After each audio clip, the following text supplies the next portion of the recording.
bring in Ahmed Bayram from Tunis. He is a media advisor for the Middle East at the Norwegian Refugee Council. It's a pleasure having you on the program, sir. Now, the destruction is devastating and teams are still trying to reach the worst affected areas. What are the top priorities at the moment? Good evening. The top priorities for rescue workers inside Derna, the impact area, the worst hit area, is anything, any kind of support that they can get, whether that is body bags for the dead bodies that are still stranded and scattered around the streets of Derna, all the way to heavy equipment, heavy recovery equipment.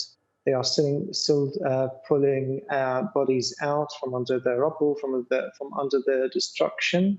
They are appealing for immediate help, immediate technical help.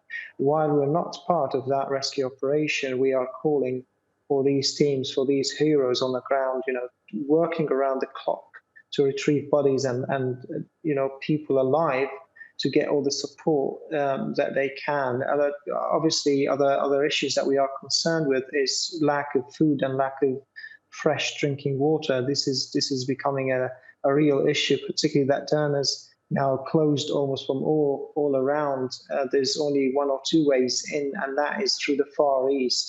The other way in is through the coast. So food, water, and the dead bodies are still being still uncovered on the street. Right, and international aid continues to make its way into the country, but the government is calling for more help because it's certainly not enough. What role does the international community need to play in order to help Libya? I guess the answer is to step up the support. I mean, we've seen it recently. The most recent example, a disaster that took place in Turkey and Syria with the earthquake, and we've seen that the international community, with the right will, the political will, can come together.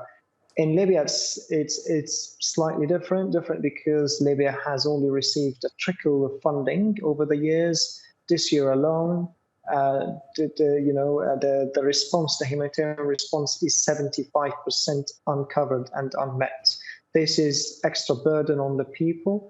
The international community has to come together, put politics aside, forget about politics for a moment, and look after these people. These people need the whole world behind them.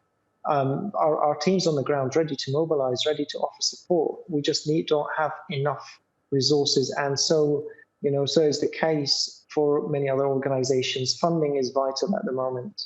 It's interesting you say put politics aside, but political rivalries within Libya are making recovery efforts more difficult, not to mention the thousands of people that are left homeless now. What happens to them? What happens to the people that are now internally displaced within Libya?